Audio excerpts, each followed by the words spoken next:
ಕೃಷಿ ರಂಗ ರೈತರಿಗಾಗಿ ಕಾರ್ಯಕ್ರಮ ಕಿಸಾನ್ ವಾಣಿ.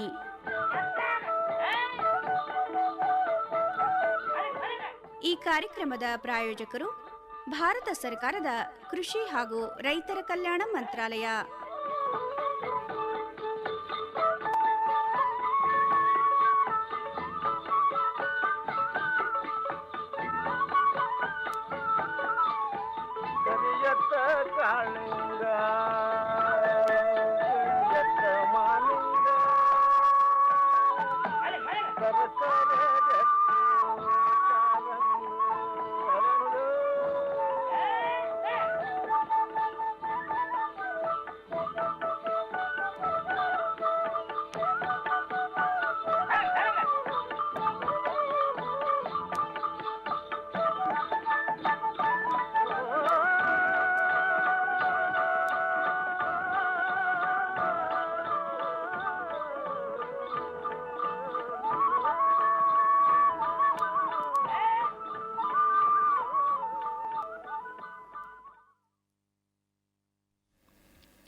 ರೈತ ಬಾಂಧವರಿಗೆಲ್ಲ ಶರಣಾರ್ಥಿಗಳು.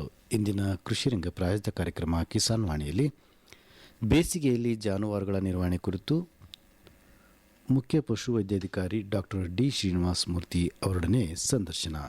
ನಂತರ ಹವಾಮಾನ ವರದಿ ಹಾಗೂ ಹವಾಮಾನ ಆಧಾರಿತ ಕೃಷಿ ಸಲಹೆಗಳು. ಮೊದಲಿಗೆ ಕೆಲವು ಪ್ರಕಟಣೆಗಳು.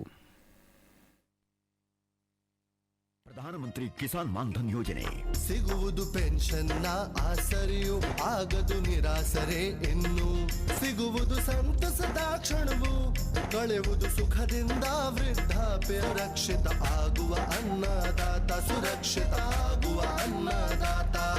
ಪ್ರಧಾನಮಂತ್ರಿ ಕಿಸಾನ್ ಮಾನ್ಧನ್ ಯೋಜನೆಯಿಂದ ಲಘು ಮತ್ತು ಸಣ್ಣ ಹಿಡುವಳಿದಾರ ರೈತರ ಭವಿಷ್ಯವಾಗುತ್ತೆ ಸುರಕ್ಷಿತ. 60 ವರ್ಷ ವಯಸ್ಸಾದ ನಂತರ 3,000 ರೂಪಾಯಿಗಳ ಮಾಸಿಕ ಪೆನ್ಷನ್ ಖಚಿತ. 55ರಿಂದ 200 ರೂಪಾಯಿಗಳ ಮಾಸಿಕ ಶುಲ್ಕ ನೀಡಿ 18ರಿಂದ 40 ವರ್ಷ ತನಕ ರೈತರು ಪ್ರವೇಶಿಸಬಹುದು. ಈ ಅಂಶದಾನ ಯೋಜನೆಯಲ್ಲಿ ಸರ್ಕಾರ ನೀಡುತ್ತದೆ ಸಮಪಾಲು ಕೊಡುಗೆ. ಎಲ್ಲ ರೈತ ಬಾಂಧವರು ಈ ಸೇವೆಯ ಪ್ರಯೋಜನಕ್ಕಾಗಿ ಜನಸೇವಾ ಕೇಂದ್ರಕ್ಕೆ ಹೋಗಿ ಉಚಿತವಾಗಿ ತಮ್ಮ ಹೆಸರನ್ನು ನೋಂದಾಯಿಸಿಕೊಳ್ಳಿ. ಪ್ರಧಾನಮಂತ್ರಿ ಕಿಸಾನ್ ಮಾನ್ಧನ್ ಯೋಜನೆ ಅನ್ನದಾತರ ಪರಿಶ್ರಮಕ್ಕಾಗಿ ಈಗ ಪೆನ್ಷನ್ನಿಂದ ಅವರ ಮನೆ ಸುರಕ್ಷಿತ. ಕೃಷಿ ಮತ್ತು ರೈತ ಕಲ್ಯಾಣ ಖಾತೆ ಭಾರತ ಸರ್ಕಾರದ ವತಿಯಿಂದ ಜನಹಿತಕ್ಕಾಗಿ ಜಾರಿ. ಪ್ರಧಾನಮಂತ್ರಿ ಫಸಲ್ ಭೀಮಾ ಯೋಜನೆ ಪ್ರಾಕೃತಿಕ ವಿಕೋಪಕ್ಕೆ ತುತ್ತಾದಾಗ ಭೀಮಾ ಯೋಜನೆಯ ಮೂಲಕ ರೈತರಿಗೆ ಆರ್ಥಿಕ ನೆರವು ನೀಡಲು ಒಂದು ಹೆಜ್ಜೆ. हमने फसल बीमा योजना को अधिक प्रभावी बनाया, उसके दायरे में ज्यादा किसानों को लाए. ವಿಶ್ವಾಸ ಹೆಚ್ಚಾಗತ್ತೆ, ಸವಲತ್ತುಗಳು ಹೆಚ್ಚಾದಾಗ. ಮೇರಿ ಪಾಲಿಸಿ ಮೇರೆ ಹಾತ್. ವಿಶ್ವಾಸ ಹೆಚ್ಚಾಗುತ್ತದೆ ಮಾಹಿತಿ ನಮ್ಮ ಭಾಷೆಯಲ್ಲಿ ಸಿಕ್ಕಾಗ. ಮಾಜಿ ಪಾಲಿಸಿ ಮಾಜಾ ಹತ್ತಿ. ವಿಶ್ವಾಸ ಹೆಚ್ಚಾಗುತ್ತದೆ ನಿಮ್ಮ ಭೀಮಾ ಪಾಲಿಸಿ ನಿಮ್ಮ ಮನೆ ಬಾಗಿಲಿಗೆ ತಲುಪಿದಾಗ. ಮಾರಿ ಪಾಲಿಸಿ ಮಾರೆ ಹಾತ್. ವಿಶ್ವಾಸ ಹೆಚ್ಚಾಗುತ್ತದೆ ಪಾಲಿಸಿಯ ಬಗ್ಗೆ ಮನೆ ಬಾಗಿಲಿಗೆ ಬಂದು ಮಾಹಿತಿಯನ್ನು ನೀಡಿದಾಗ. ಎನ್ ಪಾಲಿಸಿ ಎನ್ ಕೈಯಲ್ಲಿ. ನನ್ನ ಪಾಲಿಸಿ ನನ್ನ ಕೈಯಲ್ಲಿ ಅಭಿಯಾನದ ಮೂಲಕ ಭೀಮಾ ಕಂಪನಿ ತಲುಪಿಸುತ್ತಿದೆ ನಿಮ್ಮ ಭೀಮಾ ಫಸಲ್ ಪಾಲಿಸಿ ನಿಮ್ಮ ಬಳಿಗೆ.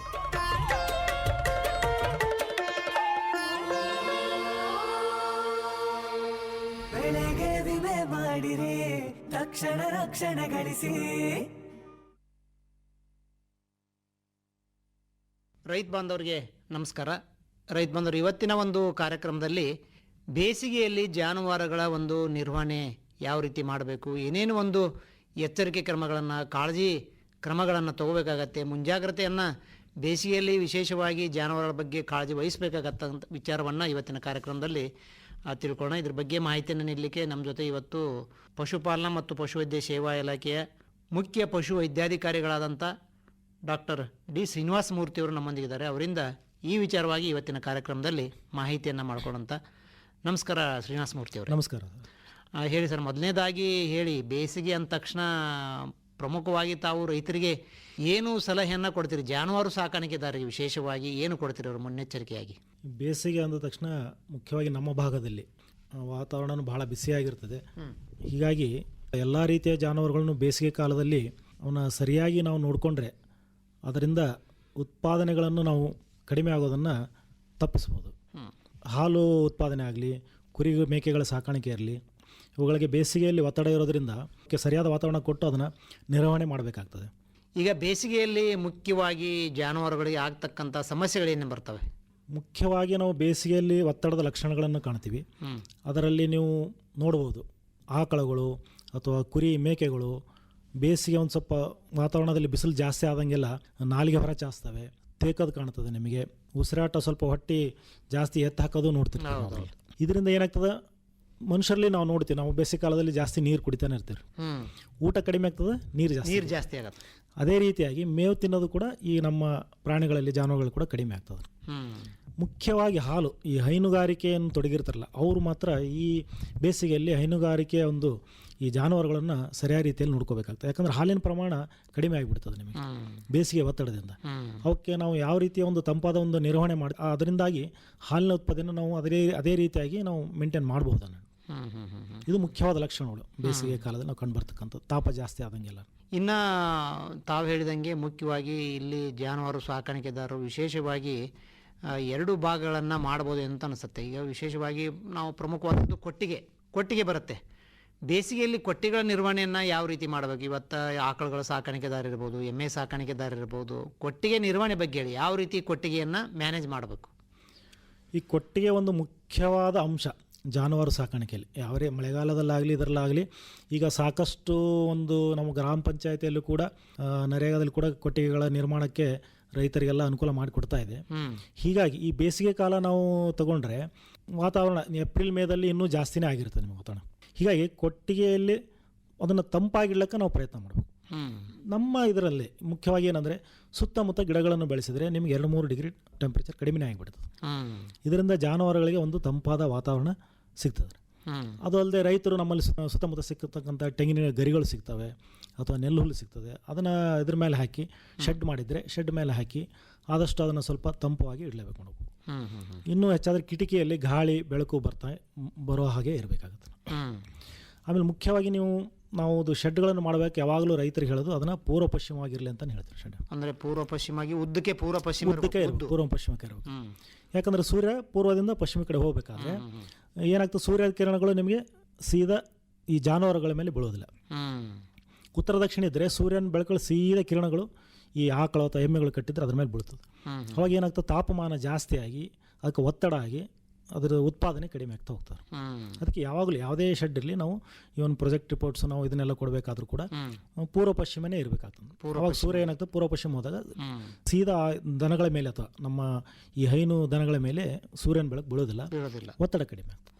ಇದು ಒಂದು ರೈತರು ಬಹಳ ಗಮನಿಸ್ತಕ್ಕಂಥ, ಈ ಶೆಡ್ ನಿರ್ಮಾಣ ಮಾಡಬೇಕಾದ್ರೆ ಈ ಒಂದು ಅಂಶವನ್ನು ಗಮನ ಮಾಡಬೇಕು. ನಿರ್ಮಾಣ ಮಾಡಬೇಕಾದಾಗ ಶೆಡ್ಡನ್ನು ಯಾವ ಒಂದು ಮಟೀರಿಯಲ್ನ ಉಪಯೋಗ ಮಾಡೋದು ಒಳ್ಳೇದು. ಯಾಕಂದರೆ ಮೇಲ್ಛಾವಣಿ ಮಟೀರಿಯಲ್ಲು ಭಾಳ ಮುಖ್ಯ. ಹೌದು.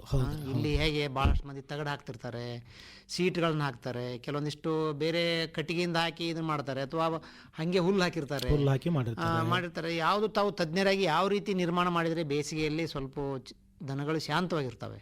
ಈಗ ನಾವು ಶೆಡ್ಗಳನ್ನು ಕಚ್ಚಾ ಅಥವಾ ಪಕ್ಕಾ ರೀತಿಯಲ್ಲಿ ನೀವು ಕಟ್ಟೋದು. ಸಾಮಾನ್ಯವಾಗಿ ರೈತರು ನಾವು ಹಳ್ಳಿಯಲ್ಲಿ ನೋಡಿದಾಗೆ ಚಪ್ರ ಅಂತ ಹೇಳ್ತೀವಿ, ಚಪ್ರ ಹಾಕಿರ್ತಾರೆ. ಈ ತೆಂಗಿನ ಮರದಾಗಲಿ ನೆಲ್ಲು ಹುಲ್ಲಾಗಲಿ ಅದರಿಂದ ಹಾಕಿರ್ತಾರೆ. ನೀವು ನಿಜವಾಗ್ಲೂ ನೋಡಿದ್ರೆ ಅದು ತಂಪಾಗಿರ್ತದೆ. ಬಟ್ ಅದು ಒಂಥರ ಪಕ್ಕಾ ನಾವು ಕೊಠಡಿ ಅಂತ ಹೇಳೋದಿಲ್ಲ ನಾವು. ಈ ಮಳೆಗಾಲದಲ್ಲಿ ಸ್ವಲ್ಪ ತೊಂದರೆ ಇದಾಗ್ಬೋದು.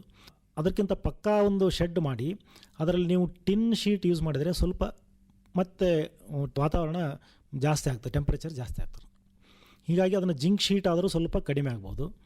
ಅದರ ಮೇಲೆ ನೀವು ಜಿಂಕ್ ಶೀಟ್ ಮೇಲೆ ಮತ್ತೆ ಇದನ್ನು ನೆಲ್ಲು ಹುಲ್ಲಾಗಲಿ ಅಥವಾ ತೆಂಗಿನ ಗರಿಗಳನ್ನು ಹಾಕಿದರೆ ಇನ್ನೂ ಒಳ್ಳೆಯದು ನಮ್ಮ ತಂಪಲ್ಲಿ. ಆಮೇಲೆ ಪಕ್ಕದಲ್ಲಿ ಶೆಡ್ ಪಕ್ಕದಲ್ಲಿ ನೀವು ಗಾಳಿ ಬೆಳಕು ಹೋಗೋ ರೀತಿಯಾಗಿ ಬಿಡಬೇಕಾಗುತ್ತೆ. ಕೆಲವು ಕಡೆ ಫುಲ್ ಎಲ್ಲ ಗೋಡೆಗಳು ಕಟ್ಟಿ ಇದು ಮಾಡಿಬಿಟ್ಟಿರ್ತಾರೆ, ಮುಚ್ಚಿಬಿಟ್ಟಿರ್ತಾರೆ. ಆ ಥರ ಇರಬಾರ್ದು. ಒಂದು 4 ಫೀಟ್ ಗೋಡೆ ಇತ್ತು ಅಂತಂದರೆ ಅಲ್ಲಿಂದ ನೀವು ಜಾಲಿ ಹಾಕಿ ಸೈಡು ಗಾಳಿ ಬೆಳಕು ಸರಾಗವಾಗಿ ಹೋಗ್ತಾರೆ. ಅವಾಗ ನಮ್ಮ ಜಾನುವಾರುಗಳಿಗೆ ಒಂದು ಗಾಳಿ ಬೆಳಕು ಇತ್ತು ಅಂತಂದರೆ ಆ ಬಿಸಿಯಾದ ವಾತಾವರಣ ಅದರಲ್ಲಿ ಈ ಶೆಡ್ಡಲ್ಲೇನು ಆ ಬಿಸಿಯಾದ ವಾತಾವರಣ ಇರೋದಿಲ್ಲ. ಇದನ್ನು ಒಂದು ಮುಖ್ಯವಾದ ಅಂಶ. ಜಿಂಕ್ ಶೀಟ್ ಬಳಸ್ಬೋದು. ಪೂರ ನಮ್ಮಲ್ಲಿ ಏನಿಲ್ಲ ಅಂತಂದ್ರೆ ನಾವು ಚಪ್ಪರದನ್ನು ಒಂದು ಇದರಲ್ಲೇ ಮಾಡ್ಬೋದು, ಕೊಟ್ಟಿಗೆ ಮಾಡ್ಬೋದು. ಈಗ ಬೇಸಿಗೆಯಲ್ಲಿ ವಿಶೇಷವಾಗಿ ಮಾಡಿರ್ತಾರೆ, ಒಮ್ಮೆ ಮೊದಲೇ ಮುಂಚೆ ಕೊಟ್ಟಿಗೆಯನ್ನು ಮಾಡ್ಕೊಂಡ್ಬಿಟ್ಟಿರ್ತಾರೆ. ಈಗೇನಾದರೂ ನಿರ್ವಹಣಾ ಕ್ರಮಗಳನ್ನು ಮಾಡಬೇಕಾಗತ್ತಾ ಕೊಟ್ಟಿಗೆಗಳ ನಿರ್ವಹಣಾ ಕ್ರಮ ಅಂದರೆ ನೀವು ಪಕ್ಕದಲ್ಲಿ ನಮ್ಮಲ್ಲಿ ಏನಿರ್ತವೆ ಅದನ್ನೇ ನಾವು ಬಳಸ್ಬೋದಂತ, ಅದರಲ್ಲೇನು ಜಾಸ್ತಿ ಇದು ಮಾಡ್ತಾ ಇರೋದಿಲ್ಲ. ಈಗ ಗೋಣಿ ಚೀಲಗಳನ್ನು ಸೈಡ್ ಇರ್ತದೆ ನಿಮಗೆ, ಗೋಣಿ ಚೀಲಗಳನ್ನು ನೀರಲ್ಲಿ ಹಾಕಿ ಜಾಸ್ತಿ ಏಪ್ರಿಲ್ ಮೇದಲ್ಲಿ ಹೋದಾಗ 42-43 ಡಿಗ್ರಿ ಹೋಗಿರ್ತದೆ, ವಾತಾವರಣ ಡಿಗ್ರಿ ಸೆಂಟಿಗ್ರೇಡ್ ಆಗಿರ್ತದೆ. ಆವಾಗ ಬಿಸಿ ಗಾಳಿ ಬರೋ ಜಾಸ್ತಿ ಇರ್ತದೆ. ಅಕ್ಕಪಕ್ಕದಲ್ಲಿ ಕಿಟಕಿಗಳಲ್ಲಿ ನೀವು ಈ ತಟ್ಟುಗಳಿರ್ತವೆ, ನಾರ್ಮಲಾಗಿ ತಟ್ಟುಗಳನ್ನು ನೀರಿನಲ್ಲಿ ಇದು ಮಾಡಿ ಅದನ್ನು ನೀವು ಕಿಟಕಿಗೆ ಹಾಕಿಬಿಟ್ರೆ ತಣ್ಣ ಗಾಳಿ ಬರ್ತವೆ. ಅದನ್ನು ಒಂದು ವ್ಯವಸ್ಥೆ ಮಾಡ್ಬೋದು. ಎಮ್ಮೆಗಳು ಇತ್ತಂತಂದರೆ ಅದರಲ್ಲಿ ನೀವು ನೀರಿನ ಅದಕ್ಕೆ ಮೈ ಮೇಲೆ ನೀರು ಇದು ಮಾಡಬೇಕಾಗ್ತದೆ ಮಧ್ಯಾಹ್ನ ಹೊತ್ತಲ್ಲಿ. ಅದು ಇನ್ನೂ ನಾವು ಹೆಚ್ಚಿನ ಕ್ರಮಗಳನ್ನು ವಹಿಸ್ಬೋದು ಅಂದರೆ ನೀವು ಫ್ಯಾನ್ಗಳನ್ನು ನಾವು ಅಳವಡಿಕೆ ಮಾಡ್ಬೋದು, ಉತ್ತಮ. ಫ್ಯಾನ್ಗಳು ಡೈರಿಗಳಿದ್ದಾಗೆ ನಾವು ಹೈನುಗಾರಿಕೆಯನ್ನು ಒಂದು ಸಣ್ಣ ಉದ್ಯಮ ಮಾಡ್ಕೊಂಡು ಅದ್ರ ಮೇಲೆ ಇದ್ವಿ ಅಂದರೆ ಕೆಲವು ಕಡೆ ನೋಡಿದ್ವಿ ನಾವು. ಈಗ ಹಳ್ಳಿಗಳಲ್ಲಿ ಡೈರಿ ಮಾಡಿದ್ರು ಕೂಡ ಫ್ಯಾನ್ಗಳನ್ನು ಕೂಡ ಅಳವಡಿಸಿದ್ರೆ ಆ ವ್ಯವಸ್ಥೆನೂ ಮಾಡ್ಬೋದು ನಾವು. ಸುತ್ತಮುತ್ತ ಸುತ್ತಮುತ್ತ ಇನ್ನೊಂದು ಅಂದರೆ ನೀವು ಶೆಡ್ಗೆ ಕೆಲವೊಂದು ಈ ಟಿನ್ ಶೆಡ್ ಅಥವಾ ಜಿಂಕ್ ಶೀಟ್ಸ್ ಹಾಕಿದಾಗ ಮೇಲ್ಗಡೆ ಬಿಳಿ ಬಣ್ಣ ಇದ್ದರೆ ಒಳ್ಳೆಯದು. ಯಾಕಂದರೆ ಬಿಳಿ ಬಣ್ಣ ನೀವು ಸೂರ್ಯನ ಕಿರಣನ ರಿಫ್ಲೆಕ್ಟ್ ಮಾಡಿ ತಂಪಾಗಿರ್ತದೆ. ಕೆಳಗಡೆ ಕಪ್ಪಿದ್ರೆ ನಡೀತದೆ, ಅದೊಂದು ಮಾಡ್ಬೋದು. ಇನ್ನೂ ಮುಖ್ಯವಾದ ಸುತ್ತಮುತ್ತ ನೀವು ಮೇವಿನ ಗಿಡಗಳು ಸಿಗ್ತವೆ. ಈ ಕಡೆ ನಿಮಗೆ ನೆರಳು ಬಂದು ತಂಪುನೂ ಆಗ್ತದೆ ಜಾನುವಾರುಗಳಿಗೆ, ಮೇವು ಸಿಗುತ್ತೆ. ಸುಬಾಬುಲ್ ಹೇಳ್ದಂಗೆ ಸುಬಾಬುಲ್ ಇದೆ.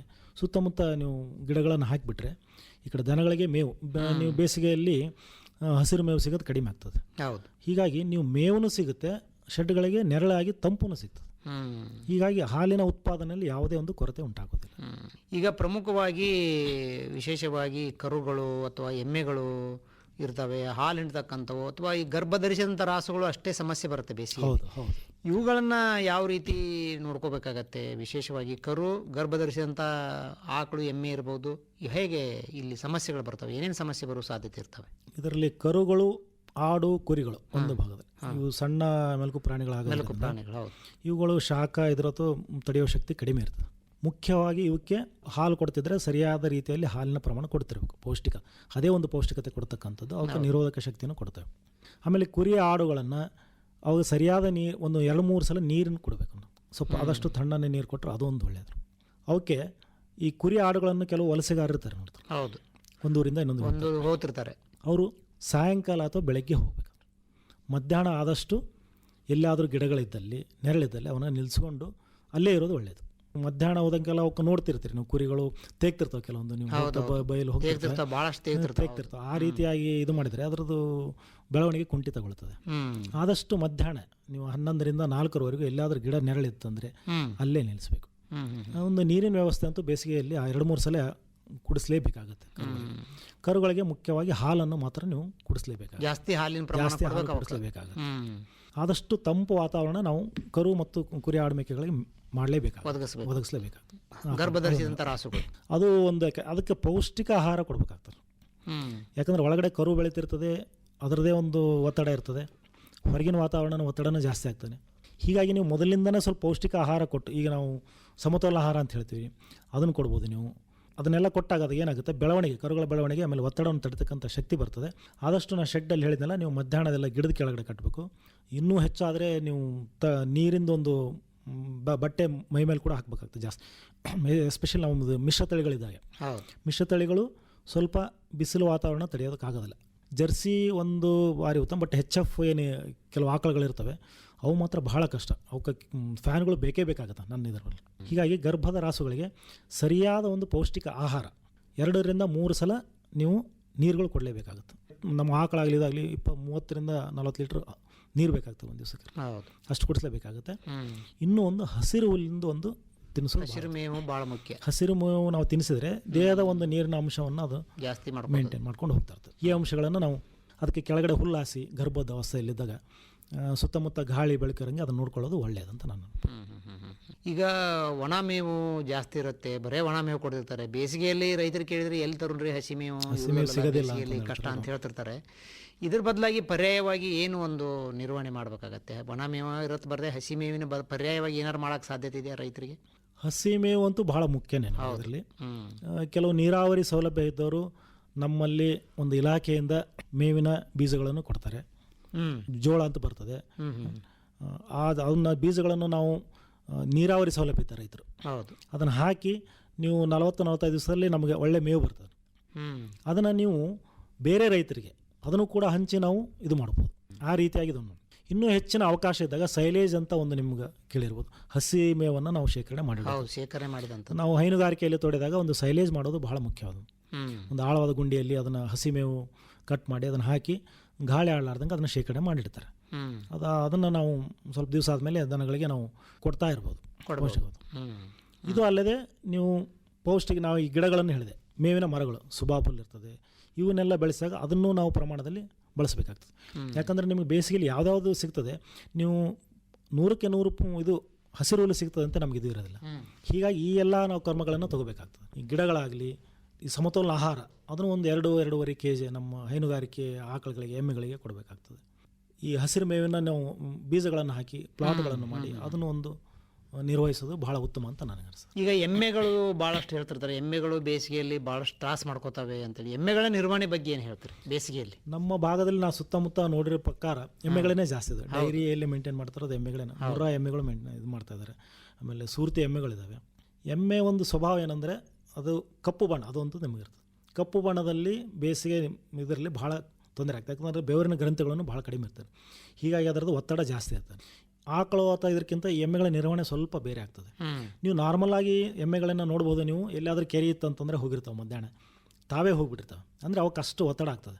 ಹೀಗಾಗಿ ನೀವು ಎಮ್ಮೆಗಳಿಗೆ ಮಧ್ಯಾಹ್ನ ಏನೂ ಇಲ್ಲ ಅಂತಂದ್ರೂ ಒಂದು ಸಲ ತಣ್ಣೀರಿನಿಂದ ಮೈ ತೊಳಿಲೇಬೇಕಾಗ್ತದೆ. ಅಥವಾ ನಿಮಗೆ ಕೆರೆ ಇದು ಅನುಕೂಲ ಇತ್ತಂದ್ರೆ ಅದಕ್ಕೆ ಕೆರೆಯಲ್ಲಿ ಈಜಾಡಲು ಬಿಡಬೇಕಾಗ್ತದೆ. ಆಮೇಲೆ ಮೈ ತೊಳೆಯೋದಂತೂ ಅದು ಬೇಕೇ ಬೇಕಾಗುತ್ತೆ. ಎಮ್ಮೆಗಳಲ್ಲಿ ನೀವು ತಣ್ಣೀರಿಂದು ಒಂದು 3-4 ಸಲ ನಾವು ತಣ್ಣೀರನ್ನು ಎಮ್ಮೆಗಳಿಗೆ ಕೊಡಲೇಬೇಕಾಗುತ್ತೆ. ಈ ರೀತಿಯಾಗಿ ಎಮ್ಮೆಗಳಲ್ಲಿ ಶೆಡ್ಗಳಲ್ಲಿ ಅದನ್ನು ನಾವು ನೀರಿಂದು ಇನ್ನೂ ಜಾಸ್ತಿ ಆದರೆ ಒಬ್ಬರು ತಟ್ಟು ನಾ ಮೊದಲೇ ಹೇಳಿದ ಹಾಗೆ ನೀರಿನಲ್ಲಿ ತೋರಿಸಿ ಮೈ ಮೇಲೆ ಕೂಡ ಹಾಕ್ಬೋದು. ಅದ್ರ ತೇಕು ಜಾಸ್ತಿ ಇರ್ತದೆ. ನೀವು ಬಿಸಿಲಲ್ಲಿ ನೋಡ್ಬೋದು, ಎಮ್ಮೆಗಳು ಬಿಸಿಲು ಭಾಳ ತಡೆಯೋದಿಲ್ಲ. ಏನಾದ್ರು ಪೈಪಿಂದ ನೀರಾದ್ರೂ ಹೊಡಿಬಹುದು. ರೈತರ ಹತ್ರ ಆರಾಮಾಗಿ ಒಂದು ಪೈಪ್ ಇತ್ತಂದ್ರೆ ನಿಮಗೆ ಹೊರಗಡೆ ಬಿಟ್ಟು ನೀರು ಹೊಡೆದ್ಬಿಡೋದು. ನಿಮಗೆ ಮಧ್ಯಾಹ್ನ ಹೊತ್ತಲ್ಲಿ ಸ್ವಲ್ಪ ಸಮಸ್ಯೆ ಆಗೋದ್ರಿಂದ ಮಧ್ಯಾಹ್ನಲ್ಲಿ ಒಂದ್ಸಲ ನೀರು ಹೊಡೆಯೋದು ಬಹಳ ಮುಖ್ಯ ಎಮ್ಮೆಗಳಲ್ಲಿ. ಬಟ್ ಬೇಸಿಗೆಯಲ್ಲಿ ಏನಾಗುತ್ತೆ ರೈತರು ಹೇಳೋದು, ಹಾಲಿಂದು ಭಾಳ ಕಡಿಮೆ ಆಗಿಬಿಡುತ್ತೆ. ಹಾಲಿನ ಉತ್ಪಾದನೆ ಕಡಿಮೆ ಆಗಿಬಿಡುತ್ತೆ. ಯಾಕಂದ್ರೆ ಈ ಒತ್ತಡದಿಂದ ದೇಹದ ನೀರಿನ ಅಂಶನೂ ಕಡಿಮೆ ಆಗ್ತದೆ. ಈ ಒತ್ತಡ ನಿರ್ವಹಣೆಯಿಂದ ಆ ಪೋಷಕಾಂಶಗಳು ಇದು ಕಡಿಮೆ ಆಗಿಬಿಡ್ತದೆ. ಹೀಗಾಗಿ ಹಾಲಿನ ಪ್ರಮಾಣನೂ ಕಡಿಮೆ ಆಗ್ತದೆ. ಅದಕ್ಕೆ ಸರಿಯಾದ ಪೌಷ್ಟಿಕ ಆಹಾರ, ನೀರು, ವಾತಾವರಣ ತಂಪಾಗಿರ್ತಕ್ಕಂಥ ಕ್ರಮಗಳು, ಆಮೇಲೆ ನಾವು ಈ ಜಂತುನಾಶಕ ಔಷಧಗಳಾಗಲಿ, ಈ ಮಿನರಲ್ ಮಿಕ್ಸರು, ಇನ್ನು ನೀವು ಕೆಲವು ಕಡೆ ಈ ಬೆಲ್ಲದ ನೀರು, ಸ್ವಲ್ಪ ನಿಂಬೆಹಣ್ಣು, ಮಿನರಲ್ ಮಿಕ್ಸರ್ ಪೌಡ್ರ್ ಅದನ್ನು ಮಾಡಿ ಅದನ್ನು ಕೂಡ ನೀವು ಕೊಡ್ಬೋದು ಜಾನುವಾರುಗಳಿಗೆ. ಕೊಟ್ಟಾಗ ಒಂದು ಸಮತೋಲನ ಆಹಾರದಲ್ಲಿ ನಾವು ಕಾಪಾಡ್ಕೊಂಡ್ಬಿಟ್ರೆ ನಾವು ಹಾಲಿನ ಪ್ರಮಾಣದಲ್ಲಿ ಬಹಳ ಸರಿಯಾದ ಒಂದು ರೀತಿಯಲ್ಲೇ ನಿರ್ವಹಿಸ್ಬೋದು ಅನಿಸ್ತದೆ ಹಾಲು. ಈಗ ಏನು ಮಾಡ್ತಾರೆ, ಬೇಸಿಗೆಯಲ್ಲಿ ಅಲ್ಲಲ್ಲಿ ಕಟ್ಟಿಬಿಡ್ತಾರೆ, ನೀರು ಸರಿಯಾಗಿ ಕುಡಿಸಲ್ಲ. ನೀರನ್ನು ಸರಿಯಾಗಿ ಕುಡಿಸ್ತೇ ಹೋದರೆ ಏನಾಗಿಬಿಡತ್ತೆ, ಒಮ್ಮೆ ಭಯಂಕರ ನೀಡಿಕೆ ಆಗಿಬಿಟ್ಟಿರ್ತದೆ ರಾಸುಗಳಿಗೆಲ್ಲ. ಒಮ್ಮೆ ನೀರಿಟ್ಟಾಗ ಘಟಘಟ, ಒಮ್ಮೆ ನೀರಿಟ್ಟಾಗ ಘಟಘಟ, ಒಮ್ಮೆ ನೀರಿಟ್ಟಾಗ ಘಟಘಟ 2 ಬಕೆಟು 3 ಬಕೆಟ್ ನೀರು ಕುಡಿತಾವೆ. ಈ ರೀತಿ ಆದಾಗ ಏನು ಸಮಸ್ಯೆ ಆಗುವ ಸಾಧ್ಯತೆ ಇರುತ್ತೆ? ಮೊದಲ ಈ ಬೇಸಿಗೆಯಲ್ಲಿ ನಿರ್ಜಲೀಕರಣ ಅಂತೀವಿ ನಾವು, ಅಂದರೆ ನೀವು ಡಿಹೈಡ್ರೇಷನ್ ಅಂತ ಹೇಳ್ತೀವಿ ನಾವು. ಯಾವಾಗ ನೀರಿನ ಅಂಶ ದೇಹದಲ್ಲಿ ಕಡಿಮೆ ಆಯ್ತಂದರೆ ಎಲ್ಲ ರೀತಿಯಾಗಿ ಮೇವು ತಿನ್ನೋದನ್ನು ಕಡಿಮೆ ಆಗಿರ್ತದೆ. ಇದು ಆ ನಿರ್ಜಲೀಕರಣದಿಂದ ದೇಹ ಪೂರ ಸೊರಗಿ ಯಾವುದೇ ಪ್ರೊಡಕ್ಷನ್, ನೀವು ಕುರಿ ಮೇಕೆಗಳಲ್ಲಿ ಮಾಂಸದ ಉತ್ಪತ್ತಿನ ಕಡಿಮೆ ಆಗಿಬಿಡ್ತದೆ. ಈ ಹೈನುಗಾರಿಕೆಯಲ್ಲಿ ಹಾಲಿನ ಉತ್ಪಾದನೆ ಭಾಳ ಭಾಳ ಭಾಳ ಭಾಳ ಕಡಿಮೆ ಆಗಿಬಿಡ್ತದೆ. ಅದಕ್ಕೆ ನಿರ್ಜಲೀಕರಣ ಅದನ್ನು ಕಡಿಮೆ ಮಾಡೋದಕ್ಕೆ ದಿನಕ್ಕೆ 2-3 ಸಲ ಅಂತೂ ನೀವು ಮಾಡಲೇಬೇಕು, ನೀರು ಕುಡಿಸ್ಲೇಬೇಕಾಗುತ್ತೆ. ಆದಷ್ಟು ತಂಪಾದ ನೀರನ್ನೇ ಕುಡಿಸ್ಬೇಕಾಗ್ತದೆ. ಬೆಳಗ್ಗೆ ಒಂದು ಸಲ, ಮಧ್ಯಾಹ್ನ ಒಂದು ಸಲ, ಸಾಯಂಕಾಲ ಒಂದು ಸಲ. ಆ ಬೇಸಿಗೆ ಇದರದನ್ನೆಲ್ಲ ಆಮೇಲೆ ಮೇಯ್ಸೋದಕ್ಕೆ ಹೊರಗೆ ಬಿಟ್ಟರು ನಾವು ಬೆಳಗ್ಗೆ 11 ಒಳಗಡೆ ಮೇಯಿಸಬೇಕು. ಸಾಯಂಕಾಲ 4 ಗಂಟೆ ಆದರೆ ಹೊರಗಡೆ ಬಿಡ್ರಿ. ಇವನ್ನ ನಾವು ಕ್ರಮಗಳನ್ನು ನಿರ್ವಹಿಸಿದರೆ ಆ ನಿರ್ಜಲೀಕರಣದ ಪ್ರಮಾಣವೂ ಕಡಿಮೆ ಆಗ್ತದೆ. ಸಾಮಾನ್ಯವಾಗಿ ಇನ್ನೊಂದಂದ್ರೆ ಮನೆಯಲ್ಲಿನೇ ನಾ ಹೇಳಿದಾಗೆ ಬೆಲ್ಲದ ನೀರು, ನಿಂಬೆಹಣ್ಣಿನ ರಸ, ಆಮೇಲೆ ನಮ್ಮ ಲವಣ ಮಿಶ್ರಣ, ಇದನ್ನು ನೀರಿನಲ್ಲಿ ಮಿಕ್ಸ್ ಮಾಡಿ ನಾವು ಅವಕ್ಕೆ ಜಾನುವಾರುಗಳಿಗೆ ಕೂಡಿಸ್ಬಿಟ್ರೆ ಎಲ್ಲ ರೀತಿಯ ಒಂದು ಬೇಸಿಗೆಯಲ್ಲಿ ಅದನ್ನು ಒತ್ತಡ ಇರ್ತದೆ, ಅದನ್ನು ನಾವು ಕಡಿಮೆ ಮಾಡ್ಬೋದು ಅಂತ ನಾನು ಖಂಡಿತ ರೈತರಿಗೆ ಹೇಳ್ತೀನಿ. ಕರುಗಳ ಬಗ್ಗೆ ಏನು ಹೇಳ್ತೀರಿ? ಕರುಗಳು ಈಗ ನೋಡಿರಿ ಬೇರೆ ಬೇರೆ ರೋಗಗಳು ಬರೋ, ಬೇಸಿಗೆಯಲ್ಲಿ ವಿಶೇಷವಾದಂಥ ರೋಗಗಳು ಬರೋ ಸಾಧ್ಯತೆ ಇರ್ತಾವ, ಏನು ಬರ್ತಿರ್ತವೆ ಜಾನುವಾರುಗಳಿಗೆ? ಈ ಕರುಗಳಲ್ಲಿ, ಈ ಎಮ್ಮೆ ಕರುಗಳಲ್ಲಿ ಮುಖ್ಯವಾಗಿ ನೀವು ಹುಟ್ಟಿದ ತಕ್ಷಣವೇ ಅವಕ್ಕೆ 7ನೇ ದಿವಸ ನಾವು ಜಂತುನಾಶಕ ಔಷಧ ಕುಡಿಸ್ಬೇಕು. ಯಾಕಂದರೆ ಜಂತುನಾಶಕದ ಬಾಧೆ ಜಾಸ್ತಿ ಕರುಗಳಲ್ಲಿ ಇದರಲ್ಲಿ. ಹೀಗಾಗಿ ನೀವು 10 ಕರು ಹುಟ್ಟಿದಂದ್ರೆ ಸಾಮಾನ್ಯವಾಗಿ ಒಂದು 3-4 ಕರುಗಳು ಸತ್ತೇ ಹೋಗ್ಬಿಡ್ತವೆ, ಸರಿಯಾದ ನಿರ್ವಹಣೆ ಮಾಡಲಿಲ್ಲ ಅಂತ. ಹೀಗಾಗಿ ನಾವು ಮೊದಲೇದು ಜಂತುನಾಶಕ ಔಷಧ ಕುಡಿಸ್ಬೇಕು. ಅದಾದಮೇಲೆ ಗಿಣ್ಣದ ಹಾಲು, ಕರುಗಳಿಗೆ ಗಿಣ್ಣದ ಹಾಲು ಕುಡಿಸಿದಾಗ ದೇಹದಲ್ಲಿ ಶಕ್ತಿ ಬಂದಿರ್ತದೆ. ಈ ಕರು ಹಾಕಿದ ಒಂದು ಅರ್ಧ ಗಂಟೆಯಲ್ಲಿ ಗಿಣ್ಣದ ಹಾಲು ಕುಡಿಸ್ಲೇಬೇಕಾಗ್ತದೆ. ಇಂದಿನ ಕರು ಮುಂದಿನ ಮಣಕ ಅಂತ ಹೇಳ್ತೀನಿ ಹಂಗಂತ. ಹೌದು. ಆದ ರೀತಿಯಾಗಿ ಅದನ್ನು ಗಿಣ್ಣದ ಹಾಲು ಕುಡಿಸಾಗ ಅದರಲ್ಲಿ ದೇಹದಲ್ಲಿ ಒಂದು ಪೌಷ್ಟಿಕತೆ ಅಥವಾ ನಿರೋಧ ಶಕ್ತಿ ಬಂದು ಒಂದು ಒತ್ತಡ ತಡೆಯತಕ್ಕಂಥ ಶಕ್ತಿ ಬರ್ತದೆ. ಹಾಲನ್ನು ನಾವು ನೀವು ಹೇಳ್ದಂಗೆ ಈಗ ಒಮ್ಮೆಲೆ ನೀರು ಕುಡಿಸ್ಬಿಡೋದು ಜಾನುವಾರುಗಳಿಗೆ, ಆ ಥರ ಮಾಡಿದಾಗ ಏನಾಗುತ್ತೆ, ದೇಹದ ಮೇಲೆ ಇನ್ನೂ ಒತ್ತಡ ಬಿದ್ದ ಹಾಗೆ. ಅದನ್ನು 2-3 ಪ್ರಮಾಣದಲ್ಲಿ ಭಾಗದಲ್ಲೇ ಕೊಡಬೇಕಾಗ್ತದೆ. ನೀವು ಒಂದು ಇನ್ನೂ ದೊಡ್ಡ ಕರುಗಳಿದ್ದರೆ ನೀರಿನ ಪ್ರಮಾಣ ಜಾಸ್ತಿ ಮಾಡಬೇಕು, ತಂಪಾದ ನೀರಿನ ಪ್ರಮಾಣ ಮಾಡಬೇಕು. ಆದಷ್ಟು ಅವುಗಳನ್ನು ಬೇಸಿಗೆಯಲ್ಲಿ ಹೊರಗಡೆ ಬಿಡಲಾರ್ದಂಗೆ ಗಿಡದ ನೆರಳಿಗೆ ಅಥವಾ ಶೆಡ್ ಒಳಗಡೆ ಮೇಯಿಸಬೇಕಾಗ್ತದೆ. ಇನ್ನೊಂದು ಕರುಗಳಿಗೆ ಒಂದು ಭೇದಿ ಜಾಸ್ತಿ ಇರ್ತದೆ, ಭೇದಿನೂ ಜಾಸ್ತಿ ಇರ್ತದೆ. ಈ ಭೇದಿ, ಈ ಕಡೆ ವಾತಾವರಣದ ಒತ್ತಡ, ಬಿಸಿಲಿನ ಒತ್ತಡ ಇವೆಲ್ಲ ಸೇರಿ ಏನಾಗ್ತದೆ ಕರುಗಳಲ್ಲಿ ಸಾವು ಸಂಭಾವನೆ ಜಾಸ್ತಿ ಇರ್ತದೆ. ಹೀಗಾಗಿ ಅವನ್ನ ಆದಷ್ಟು ನಮಗೆ ತಂಪು ವಾತಾವರಣದಲ್ಲಿ ಆಮೇಲೆ ಪಶುವೈದ್ಯರಿಗೆ ತೋರಿಸಿ ಭೇದಿ ಅಥವಾ ಕೆಲವು ಸಾಂಕ್ರಾಮಿಕ ರೋಗಗಳು ಇರ್ತವೆ, ಭೇದಿ ಇರ್ತದೆ, ಅದರಲ್ಲಿ ಚರ್ಮದ ರೋಗಗಳು ಕಂಡು ಬರ್ಬೋದು. ನಾವು ಚರ್ಮದಲ್ಲಿ ಇದಾಗೋದಾಗಲಿ ಸುಡೋದಾಗಲಿ ಆ ಥರ ಬೇರೆ ಬೇರೆ ಇದು ಕಂಡು ಬರ್ತದೆ. ಅದನ್ನು ಸೂಕ್ತವಾದ ಒಂದು ಪಶುವೈದ್ಯರನ್ನು ಕಂಡು ಅದಕ್ಕೊಂದು ಚಿಕಿತ್ಸೆ ಕೊಡಿಸೋದು ಬಹಳ ಒಂದು ಉತ್ತಮ ಅಂತ. ಈಗ ಇನ್ನೊಂದು ಪ್ರಮುಖವಾದದ್ದು ಕುರಿ ಸಾಕಾಣಿಕೆದಾರರು ಊರಿಂದ ಊರಿಗೆ ಹೊಲದಿಂದ ಹೊಲಕ್ಕೆ ಓಡಾಡ್ತಾ ಇರ್ತಾರೆ. ಕುರಿಗಳನ್ನು ತಗೊಂಡು ಅಲ್ಲಿ ಕುರಿ ಹಿಂಡಲ್ಲಿ ಒಂದಿಷ್ಟು ಕುರಿಗಳು ದಾರಿಯಲ್ಲಿ ಹಾಗೆ ಇಳಿದು ಬಿಡ್ತಿರ್ತವೆ, ಮರಿ ಹಾಕ್ತಿರ್ತವೆ. ಇವರು ಏನು ಎಚ್ಚರಿಕೆಯನ್ನು ತಗೋಬೇಕು? ವಿಶೇಷವಾಗಿ ಬೇಸಿಗೆಯಲ್ಲಿ ಕುರಿ ವಲಸೆಗಾರರು ಹೋಗೋದು ಆದಷ್ಟು ಒಂದೂರಿಂದ ಊರಿಂದ ನೀವು ನೋಡ್ತಿರ್ತೀರಿ. ಎಲ್ಲಿ ಈ ಸಿಂಧನೂರಲ್ಲಿ ಹಂಗೆ ತೇಗ್ತಾ ಇರ್ತವೆ, ಹಂಗೆ ಹೋಗ್ತಿರ್ತಾರೆ, ರೋಡ್ ಬದಿ ಹೋಗ್ತಿರ್ತಾರೆ.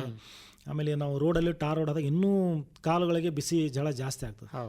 ಹೀಗಾಗಿ ಕುರಿಗಾರಲ್ಲೇ ಒಂದು ಮನವಿ ಏನಂದರೆ ಆದಷ್ಟು ಬೇಸಿಗೆ ಕಾಲದಲ್ಲಿ ವಲಸೆಯನ್ನು ಕಡಿಮೆ ಮಾಡಿಬಿಡ್ರಿ. ಯಾಕಂದರೆ ಹೊಲಗಳು ಸಿಗ್ತವೆ, ಆದಷ್ಟು ಅಲ್ಲಿ ಯಾವುದು ಕಟಾವು ಇದು ಎಲ್ಲ ಆಗಿರ್ತದೆ ಹೊಲದಲ್ಲಿ. ಆದಷ್ಟು ನೀವು ವಲಸೆಯನ್ನು ಕಡಿಮೆ ಮಾಡಿ. ಇಲ್ಲಪ್ಪ ನಾವು ವಲಸೆ ಹೋಗಬೇಕಾಗಿತ್ತು ಅಂದರೆ ನೀವು ಆದಷ್ಟು ಬೆಳಗ್ಗೆ ವಾತಾವರಣದಲ್ಲಿ 10 ಗಂಟೆ ಒಳಗಡೆ ಅವನು ಕರ್ಕೊಂಡು ಹೋಗೋದು, ಸಾಯಂಕಾಲ 4 ಗಂಟೆ 5 ಗಂಟೆ ಆದಮೇಲೆ ಕರ್ಕೊಂಡು ಹೋಗೋದು. ಕೆಲವೊಬ್ಬರು ರಾತ್ರಿ ಹೋಗ್ತಿರ್ತಾರೆ. ಆದಷ್ಟು ಜೋಕೆ ನಾವು ಕೆಲವು ನಮ್ಮ ಇದರಲ್ಲೇ ನೋಡಿದ್ದೀವಿ, ಈ ಗಾಡಿಗಳು ಬರ್ತಿರ್ತವೆ, ಇದು ಬರ್ತಿರ್ತವೆ. ಆದಷ್ಟು ಒಂದು ಎಚ್ಚರಿಕೆಯಿಂದ ರೋಡನ್ನು ದಾಟೋದಾಗಲಿ ಬಹಳ ನೋಡಿದ್ವಿ. ಅದನ್ನು ಒಂದು ಎಚ್ಚರಿಕೆಯಿಂದ ನೋಡಿಕೊಂಡು ತಂಪಾದ ಹೊತ್ತಿನಲ್ಲಿ ವಲಸೆ ಹೋಗೋದು ಬಹಳ ಉತ್ತಮ. ಆಮೇಲೆ ಅವಾಗ ಸರಿಯಾದ ಲಸಿಕೆಗಳನ್ನು ಹಾಕಿಸ್ಬೇಕಾಗ್ತಾರೆ. ಈಗ ನಾವು ಬೇಸಿಗೆಗಾಲದ ಬಂದಾಗ ನಮ್ಗೆ ET ಅಂತ ಬರ್ತವೆ, ಆ ಕುರಿಗಳಿಗೆ ಅವಕ್ಕೆಲ್ಲ ಜಂತುನಾಶಕ ಔಷಧ ಕೊಡಿಸೋದು. ಪ್ರತಿಯೊಂದು 3 ತಿಂಗಳಿಗೆ ಮಾತ್ರ ಜಂತುನಾಶಕ ಔಷಧ ಕೊಡಿಸಲೇಬೇಕಾಗುತ್ತೆ. ಇದರಿಂದ ಒಂದು ಆರೋಗ್ಯವಾಗಿರ್ತವೆ. ಆಮೇಲೆ ನೀರು ಎಲ್ಲಿರ್ತದೆ ಅದೊಂದು ನೋಡಬೇಕಾಗ್ತದೆ. ಈ ವಲಸೆಗಾರರಿಗೆ ಕುರಿಗಳಿಗೆ ನೀರಿಂದೊಂದು ಅನುಕೂಲ ನೋಡಬೇಕಾಗ್ತದೆ. ಅವ್ರು ನೀರು ಎಲ್ಲಿ ಸಿಗ್ತವೆ ಇದು ಮಾಡ್ತಾರೆ, ಆ ಒಂದು ಶುದ್ಧವಾದ ನೀರನ್ನು ಕುಡಿಸೋದಕ್ಕೆ ಅವರು ಪ್ರಯತ್ನ ಮಾಡಬೇಕಾಗ್ತದೆ. ಮಧ್ಯಾಹ್ನ 1 ಗಂಟೆ ಸುಮಾರು ಸುಡು ಬಿಸಿಲು ಇರ್ತದೆ ನಿಮಗೆ. ಆದಷ್ಟು ಗಿಡದ ನೆರಳು ಎಲ್ಲಿರ್ತದೆ ಅಲ್ಲಿ ಮಾತ್ರ ನಿಲ್ಲಿಸೋದು ಬಹಳ ಮುಖ್ಯ. ಈ ರೀತಿ ಆಮೇಲೆ ಕೆಲವು ಮರಿ, ನೀವು ಹೇಳಿದ ಹಾಗೆ ಮರಿ ಹಾಕೋಗಿರ್ತವೆ, ಅವನ್ನ ಮರಿ ಹಾಕೋ ಆದಷ್ಟು ಅವನ್ನ ನಾವು ಎಲ್ಲಾದರೂ ಶೆಡ್ ಮಾಡಿದರೆ ಶೆಡ್ಡಲ್ಲೇ ಬಿಡಬೇಕಾಗ್ತದೆ. ಇದು ಮಾಡಿದರೆ ಗಿಡದ ಕೆಳಗಡೆ ಅಲ್ಲೇ ಅವನ್ನ ನಿರ್ವಹಿಸಬೇಕಾಗ್ತದೆ. ಕರು ಹಾಕಿದ ತಕ್ಷಣ ನಿರ್ವಹಣೆ ಭಾಳ ಮುಖ್ಯ. ಈಗ ಕರು ಎಮ್ಮೆಗಳಿರ್ಬೋದು, ಆಕಳುಗಳಿರ್ಬೋದು, ಕರು ಹಾಕ್ತವೆ ಬೇಸಿಗೆಯಲ್ಲಿ ಕರು ಹಾಕಿದಾಗ ಅವುಗಳನ್ನ ಜೀವಂತವಾಗಿ ಉಳಿಸ್ಕೊಳ್ಳೋದೇ ದೊಡ್ಡ ಸಮಸ್ಯೆ ಆಗ್ಬಿಡುತ್ತೆ. ಹೌದು. ಕೊನೆಯದಾಗಿ ಏನು ಹೇಳ್ತಾರೆ ನಮ್ಮ ಜಾನುವಾರು ಸಾಕಾಣಿಕೆದಾರರಿಗೆ? ಈಗ ಇವನ್ನು ನಾವು ಪಕ್ಷಿಗಳನ್ನು ನಾವು ಹಿಡಿಬೇಕಾಗ್ತದೆ. ಪ್ರಾಣಿ ಪಕ್ಷಿಗಳು, ಕೋಳಿಗಳು, ಪಕ್ಷಿಗಳು ಇದೆ. ನಾವೇನು ಮಾಡ್ತೀವಿ, ನಮ್ಮ ಆಫೀಸಲ್ಲಿ ಈಗ ಕೆಲವೊಂದು ನೀರಿನ ತೊಟ್ಟಿ ಟೈಪ್ ಮಾಡಿರ್ತೀವಿ. ಆದಷ್ಟು ಸಾರ್ವಜನಿಕರ ವಿನಂತಿ ಏನಂತಂದರೆ ಸಾಧ್ಯವಾದಷ್ಟು ನಿಮ್ಮ ಮನೆ ಸುತ್ತಮುತ್ತ ಇದಾಗಲಿ ತೊಟ್ಟಿಗಳು, ನೀರಿನ ತೊಟ್ಟಿಗಳಾಗಲಿ, ನೀರಿಂದ ಇದಾಗಲಿ ಸಣ್ಣ ಸಣ್ಣ ಹೊಣೆಗಳನ್ನ ಮಾಡಿಟ್ಟಿರಿ. ಬೇರೆ ಇದರಲ್ಲಂತೂ ಹಳ್ಳಿಗಳಲ್ಲಿ ಕೂಡ ಇದು ಮಾಡಿಟ್ಟಿರ್ತಾರೆ. ಆ ರೀತಿಯಾಗಿ ಜಾನುವಾರುಗಳಿಗೆ ಯಾವಾಗ ನೀರು ಬೇಕಾಗುತ್ತೆ ಹೇಳೋಕ್ಕಾಗೋದಿಲ್ಲ. ಹೀಗಾಗಿ ಅವು ಬಂದು ಎಲ್ಲ ಪಕ್ಷಿಗಳಾಗಲಿ ಪ್ರಾಣಿಗಳೆಲ್ಲ ಇದು ಮಾಡ್ತವೆ. ಆಮೇಲೆ ರೈತರಲ್ಲಿ ಆದಷ್ಟು ಜಾನುವಾರುಗಳನ್ನು ಬೆಳಗ್ಗೆ ಅಥವಾ ಸಾಯಂಕಾಲನೇ ಮೇಯಿಸ್ಬೇಕಂತ ಅವ್ರು ಕೇಳ್ಕೊಳ್ತೀನಿ. ನೀವು ಆದಷ್ಟು ನಿಮ್ಮಲ್ಲಿ ಏನು ಸಾಧ್ಯವಾದಷ್ಟು ಸೌಲಭ್ಯ ಇದೆ, ತಟ್ಟುಗಳಲ್ಲಾಗಲಿ, ನೀರಿಂದ ತೊಳೆಯೋದಾಗಲಿ, ನೀರನ್ನ ಸಿಂಪಡಣೆ ಮಾಡೋದಾಗಲಿ, ಶೆಡ್ ಮೇಲೆ ಹೊದಿಕೆ ಹಾಕೋದಾಗಲಿ, ಈ ರೀತಿಯ ಗಿಡಗಳನ್ನು ಬೆಳೆಸೋದ್ರಾಗಲಿ. ಗಿಡಗಳನ್ನು ಬೆಳೆಸೋದ್ರಿಂದ ಪರಿಸರನೂ ಇದಾಗ್ತದೆ, ನಮಗೆ ತಂಪು ಇದು ಕೊಡ್ತದೆ. ಎಲ್ಲ ರೀತಿಯಿಂದಾಗಿ ಈ ರೀತಿಯಾದ ಒಂದು ಕ್ರಮಗಳನ್ನು ರೈತರು ತೊಗೊಂಡ್ರೆ ಹೈನುಗಾರಿಕೆ ಉದ್ಯಮದಲ್ಲಿ ಹಾಲಿನ ಉತ್ಪಾದನೆ ಬಹಳ ಮುಖ್ಯವಾಗಿರುತ್ತೆ. ಈ ರೀತಿಯಾಗಿ ಒಂದು ಬೇಸಿಗೆ ಕಾಲದ ನಿರ್ವಹಣೆ, ಎಮ್ಮೆಗಳಲ್ಲಿ ಮುಖ್ಯವಾಗಿ ಬಹಳ ಬೇಸಿಗೆ ಒತ್ತಡ ಜಾಸ್ತಿ, ಮಿಶ್ರ ತಳಿಗಳಲ್ಲಿ ಒತ್ತಡ ಜಾಸ್ತಿ.